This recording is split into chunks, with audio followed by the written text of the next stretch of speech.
Bonjour et bienvenue dans cette série de vidéos sur la nutrition en expédition de canot camping. Dans cette deuxième vidéo, il sera question d'une méthode de conservation des aliments, la déshydratation. La déshydratation est une technique d'élimination de l'eau. Alors, déshydrater un aliment, c'est éliminer partiellement ou complètement l'eau qui est contenue dans une denrée alimentaire. Pourquoi ça conserve l'aliment plus longtemps? Excellente question. Comme il y a moins d'eau ou plus du tout d'eau dans l'aliment, les micro-organismes, les bactéries par exemple, se répandent beaucoup plus lentement. Donc, la plupart des réactions chimiques de détérioration sont ralenties.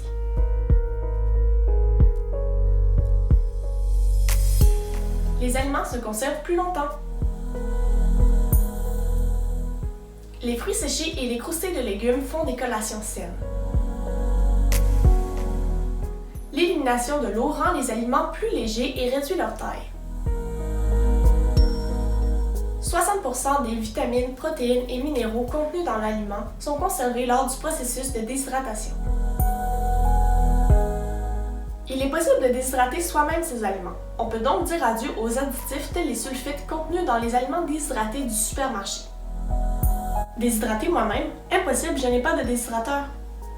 Oui, c'est possible, et on peut le faire avec un four conventionnel. Voici comment. Préchauffer le four à 160 degrés Fahrenheit.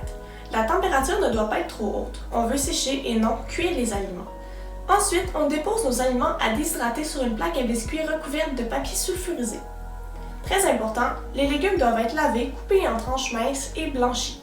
Pour obtenir des croustilles de légumes, vous pouvez les saupoudrer de sel ou de poudre d'ail ou de poudre de chili. Les fruits doivent être lavés et coupés en tranches minces. Puis tout ça va au four pour plusieurs heures. La porte du four doit rester ouverte d'environ 2 cm pour permettre à la vapeur d'eau de s'échapper.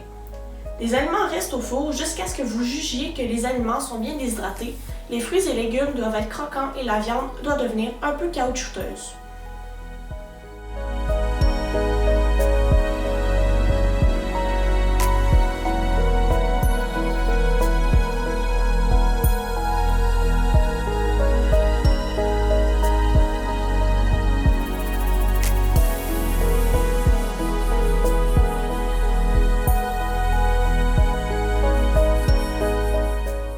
Conclut cette deuxième vidéo sur la nutrition en expédition de canot camping. Merci!